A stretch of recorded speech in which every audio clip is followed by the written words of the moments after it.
We have some breaking news here from Thom Tillis, the Republican senator from North Carolina. He has just announced that he is not going to seek re-election in 2026. I'll just read you part of his statement here. He says it underscores the greatest form of hypocrisy in American politics. When people see independent thinking on the other side, they cheer. But those same people see independent thinking as coming from their side. They scorn, they ostracize, and even censure them. Now, I should note that Thom Tillis yesterday, he put out a statement and was one of the two Republican no's against proceeding to the big, beautiful bill. And you had President Trump absolutely torch him twice last night. There was one very long statement on Truth Social where he said, he's grandstanding, argued that he wasn't really, helping the people of North Carolina. And then a little bit later, President Trump put out another statement saying he was going to be talking to people in the coming days about trying to engineer some sort of a primary challenge against Senator Tillis. All right, ladies and gentlemen, well, while we sit here and wait for the Senate to continue its parliamentary nonsense on the big, beautiful bill, and just take a look at them right there, they're clearly working so hard. We do have very major news for you out of the 2026 midterms, and specifically what those Republican primaries are going to look like, because in our last video, we covered the case of Thom Tillis, who is among one of the most egregious rhinos in all of the U.S. government. This is a guy who decided to vote no on advancing the big, beautiful bill out of committee. And unlike Rand Paul, unlike Thomas Massie, it wasn't even for conservative reasons. He was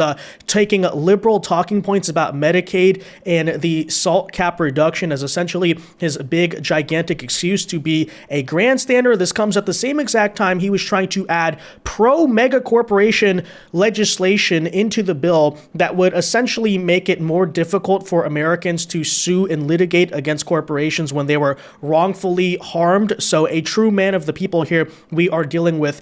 But big news for you, ladies and gentlemen, because after Donald Trump over the weekend came out and said the following, to primary Thom Tillis, right? He would be endorsing a challenger in this regard against this, again, egregious rhino, saying, quote, numerous people have come forward wanting to run in the primary against Senator Thom Tillis. I will be meeting with them over the coming weeks and looking for someone who will properly represent the great people of North Carolina. It would appear here, guys, that we will no longer even need to have that battle to begin with, right? We can sidestep all of the money and effort it would take to even primary out a sitting senator, although that would certainly work because he is highly unpopular in his state and was trending for a total electoral destruction, assuming he ever made it to the general election. Because, ladies and gentlemen, we just got the news out of North Carolina that Senator Thom Tillis has announced he is retiring. He will not be seeking a second term. This clears wide open the primary field. This makes the primary fight we had to deal with not even really necessary. And truly, you love to see how nowadays, like, the rhinos just kind of get it. We don't have to have this primary fight like it happened back in 2022 or 2018. So that is certainly great to see. But I want to tell you about this story here again, about the resigning of a gigantic rhino in today's video, as well as what it actually means for 2026, because the Democrats in the process of this just got some devastating news, because not only will Republicans have to avoid a contentious primary, but when you look to the greater Senate map and observing the fact that actually even now North Carolina went from a guaranteed Democrat victory to an actual toss-up battleground race, as well as the state that the Democrat Party is right now in terms of fundraising. You look at the map for them, 2026, which I think they're assuming, at least the average Democrat voter out there is like, oh, surely it'll be a blue wave year, right? Surely everyone hates Donald Trump. We're going to rise up. We're going to have high turnout. I would not rush to such a conclusion. Don't get me wrong. As you see in the case of Thom Tillis as one example, but there are many others, the Republican Party themselves are not exactly competent. Okay, it is true they kind of need Trump to drag their coattails along, but nonetheless, okay, when the Democrat Party is unable to capitalize on Republican weaknesses, as well as clearly has a lot more weaknesses of their own, then you have to venture to guess they may be in a lot more trouble in 2026 than you think. And if they cannot at the very least flip the House next year, then 2028 as well is looking very bleak for them. But we got news on both of those fronts. So with that said, guys, do us a big favor here as usual. If you enjoy our content, make sure you hit that like button down below, subscribe to the channel if you are new. Subscribing here, guys, is not only the best way to support our videos, but it also ensures that you can stay up to date on all of the latest news and coverage. And with that said, So as we currently have the, parliamentary discussion about the big, beautiful bill, here is the statement we got from North Carolina Senator Thom Tillis here, going out and saying, quote, "I will always do what is in the best interest of North Carolina, even when that puts me at odds with my own party." So apparently, again, adding pro-mega corporation, anti-litigation language is best for his party, whatever. And here is his official retirement statement going out here to say, in Washington over the last few years, it's become increasingly evident that leaders who are willing to embrace bipartisanship, compromise, and demonstrate independent thinking are becoming an endangered species. Because, of course, that's what you were doing, right, Thom Tillis? I mean, independent thinking, that's what he was doing when he was, of course, shilling for the military-industrial complex throughout the years, doing literally what he is right now. It's basically taking money from mega corporations and then making it so that Americans can't sue them. Yeah, that's independent thinking for sure. Definitely not compromise thinking. Then further going out to say, oh, I'm not going to vote for Trump's big, beautiful bill because of the Medicaid cuts, despite the fact that, just a month ago, by the way, Thom Tillis was fighting against lowering prescription drug prices for Americans. So the guy's just all over the place, literally just figures out, when we talk about the Democrats taking 80-20 positions on issues, Thom Tillis here, guys, is a total master of that. But anyways, Democrats recently lost 2 leaders who were dedicated to making the Senate a more functional and productive legislative body. They got things done, but they were shunned after they courageously refused to cave to the party to nuke the filibuster for the sake of political expediency. They ultimately retired, and their presence in the Senate chamber has been sorely missed every day since. So apparently what Thom Tillis is going to be doing is, okay, so since there's no more bipartisanship, instead of fighting for it, he's just going to retire. Which, I'm glad to say that. I'm glad to see he's doing that for sure. I mean, thank you for retiring, but I'm not really sure that the virtue signaling here comes over very well when you're literally saying, okay, therefore I'm going to retire because, I'm going to make our government even worse, but that makes me a really good public servant, according to me, right? Anyways, it underscores the greatest form of hypocrisy in American politics. When people see independent thinking on the other side, they cheer. But when those same people see independent thinking coming from their own side, they scorn, ostracize, and even censure them. Blah, blah, blah, blah, blah. Basically here, guys, again, a very bitter and scorned RINO who is upset he's getting called out on his wildly contradictory, just anti-American ideas over and over again. But again, guys, basically, there you have it. Thom Tillis here, guys, again, retiring and out of the Senate. Now, while in the process of doing that, now that he finally announced his retirement, just hours after the fact, he was going on the Senate floor to, I guess, finally, according to him, truly sound the alarm bells about the big, beautiful bill. I mean, it's very notable here how he wasn't making this big grandstanding speech before, but suddenly the moment he announces his retirement, that's when, oh, I'm going to be so brave. Look at me. I'm so cool. I'm standing up to my party, even after I just got bullied out of power by Trump. Nonetheless, take a listen to this bitter, angry seether. I mean, look at his face just melt down on the Senate floor about Medicaid, okay? Donald Trump is cutting Medicaid. I'm taking Democrat talking points for myself. Take a listen. Now, Republicans are about to make a mistake on health care and betraying a promise. It is inescapable that this bill in its current form will betray the very promise that Donald J. Trump made. I'm telling the president that you have been misinformed. You supporting the Senate mark will hurt people who are eligible and qualified for Medicaid. So you're saying that the Senate mark is worse than the House mark, et cetera, et cetera. That's an interesting proposal there, Mr. Thom Tillis. I have a big question there. Okay, so while, according to you, the Senate was changing its language to be inconsistent with the House language, but it was a worse thing to Medicaid than what the House was doing, where were you? Where was Thom Tillis making his big stand and fight? Oh, he wasn't, because, again, he was too busy adding the pro-corporate, anti-litigation legislation into the big, beautiful bill. But now, I'm making a speech after we already advanced it out of committee. I'm so big and brave and tough for this, guys. Literally the most obnoxious grandstanding perhaps you will ever see. But again, there you have it. This RINO, this loser, out of the government what does it mean for 2026? Because again, I reiterate, as I said in the beginning, when you look at the state the Democrats are in, and when you look at the way this election is trending, the thesis that this is going to be an automatic and easy and basically free blue wave totally ignores the very major warning signs on hand for the Democrats going into this election. And by the way, the retirement of Thom Tillis, who is currently sitting at a 25% approval rating, according to the latest polling, and in the head-to-head matchup with Roy Cooper, the likely Democrat nominee, was trailing by almost 10 points. The retirement here of Tillis is not an advantage for the Democrats. Usually when you get the retirement or the resigning there of an incumbent senator, usually that's a good thing for the party. But when the incumbent senator is literally one of the most unpopular people in all of American politics, it doesn't really work that way. And looking forward to the resources at hand in the race. Now, money's definitely not everything, but in the context of midterms elections, they're usually actually a little bit more important than presidential years because, you're talking about low name ID recognition candidates. Campaigning, the fundraising stuff is actually somewhat important in this situation. It's not everything. Again, I'm not going to use this as an excuse to get complacent by any means, but just looking at the current situation, and hopefully, again, Republicans can capitalize on this by actually being competent for once. Nonetheless, you look at the current cash on hand in total, according to the FEC, currently the Republican National Committee, the RNC, is sitting at $72 million. The DNC guys, in comparison, you would think they're the opposition party right now, right? They have the energy, they're the fire on their side.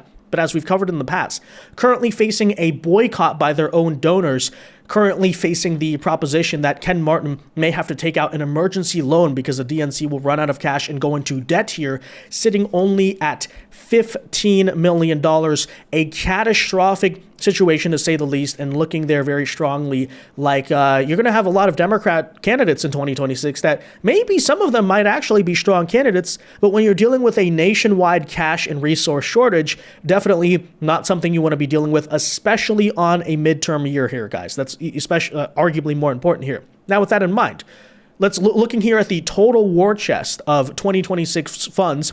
Donald Trump's personal war chest, which is used to distribute basically to Republican candidates nowadays, because obviously he is not engaging in a direct presidential race that year.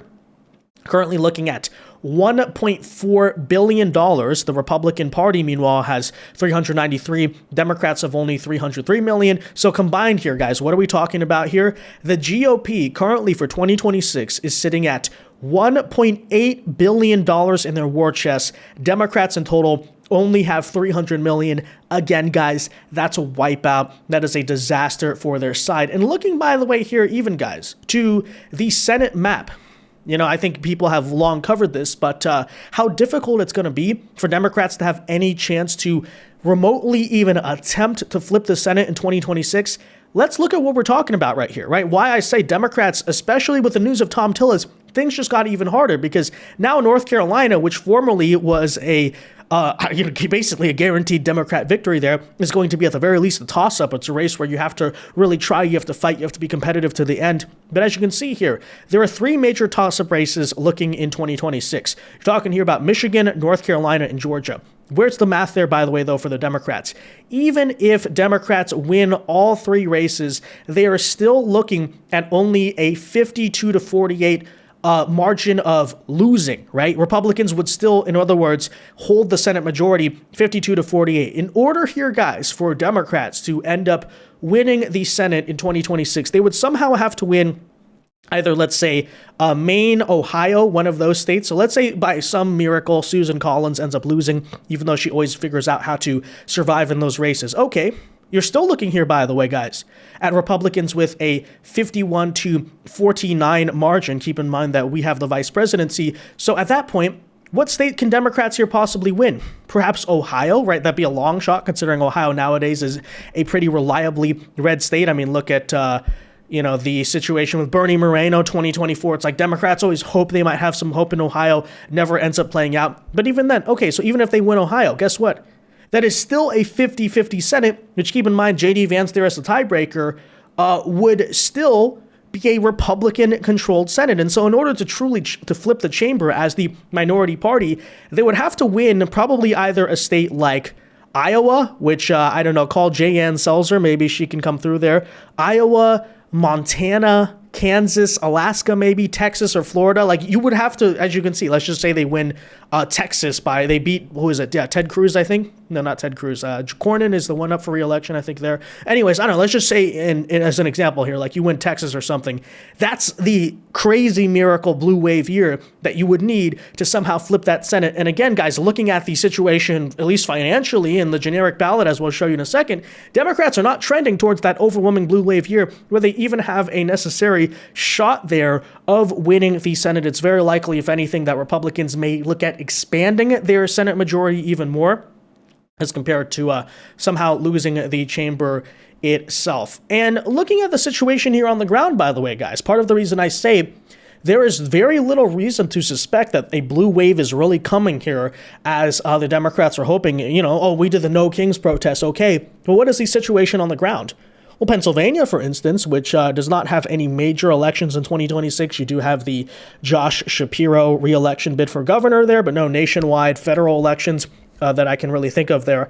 But anyways, the current situation you are seeing out of that state is that Pennsylvania, okay, a state that once had a gigantic advantage in Democrat voter registration, their lead here of registered Democrats to registered Republicans is now down as of this month to 74,000 voters. Just last month, it was 100,000. Since December, guys, after the 2024 election, the state of Pennsylvania, and by the way, the state that usually nowadays is basically the bellwether state, right? The state that decides the election, as goes Pennsylvania, as once went Ohio, basically there goes the nation. Okay, since December, Republicans have gained nearly 60,000 voters on the Democrats. And again here, guys, only down to a 74,000 voter deficit to the Democrat Party. You're looking at a situation here that by the midterms, it's potentially true here. It's possible that the state of Pennsylvania may be a majority Republican state, if not basically tied. And even out of the House, the bad news continues to look bad for the Democrats, because taking an early look here at the 2026 generic ballot based on recent polls that we've seen, you're currently looking at a situation, for instance, just taking one example here, RCP average, but the usual spread is showing that, it's basically close to tied within the margin of error, +2, +3 on each side, +1, whatever, some very close ones. But current RCP average here is showing Democrats with a +2.3 point advantage on the Republicans. Okay, so beating the Republicans nationally in the popular vote by 2.3. I think it should go without saying that is not a lot. That is almost nothing. That's actually pretty catastrophic, frankly, for being the opposition party in this situation, to only be leading the national popular vote by 2. Why do we say that? Well, for instance, when you look at the popular vote of the 2018 midterms, that is a year where the Democrats won the generic ballot, as you can see here, by almost 9 points in 2018, where, Democrats basically swept and ended up winning the House in what was a blue wave year there. Okay, so keep in mind, last time Democrats won the House, plus freaking 9 in that situation, okay? And in 2022, right, where Republicans, I should say, narrowly ended up winning the House, as you can see here, they won by almost 3 points, talking there about, 2.8 points there. So, just kind of using those numbers as reference. In other words, what are we saying here?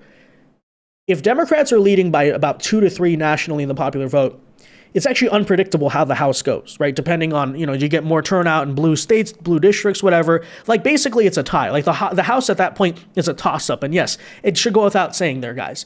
With all the political vulnerabilities of the Republicans, considering the fact that the House margin is, the House majority, I should say, is not really all that large for the Republicans, if the Democrats are looking at a midterm year where they actually have to fight basically tooth and nail for the House. You might be looking at a situation where, the House is undecided for several days, if not even weeks, because they're trying to figure out, who won this race, who won that, as razor close. That is not in a very, even if Democrats, by the way, end up winning the House by a couple people, that is not a very convincing statement going into 2028 that we really did something. Oh, look, we're, showing off that the American people are rejecting Trump's mandate or whatever. No, that actually says the opposite, right? As the incumbent, the opposition party, I should say, that you cannot even end up flipping the House in that situation. So with that said, guys, there you basically have it. Again, Democrats facing some catastrophic news looking to 2026. Thom Tillis is retiring. That's another big Republican victory there. We actually just 2 months ago had some major Democrats also in Congress and the Senate there retiring as well, which is going to make those races a lot more competitive. I think out of New Hampshire for one example there. So all in all, right, I'm not saying to get complacent by any means. I'm not saying, oh, Republicans are going to win. I don't trust the Republican Party, just to be clear. But just judging by the fact that in an off-year election, in a midterm year, it's already looking this competitive. In fact, if you might even say Republicans are heading into it with the advantage, not a very good look here for the so-called opposition party, okay, needless to say. And, maybe they'll end up in even more debt after this election, judging by their current fundraising numbers. But with that said, guys, let me know your thoughts on all of this in the comment section down below. Be sure to leave a like on this video, subscribe if you are new, and until next time, God bless and peace.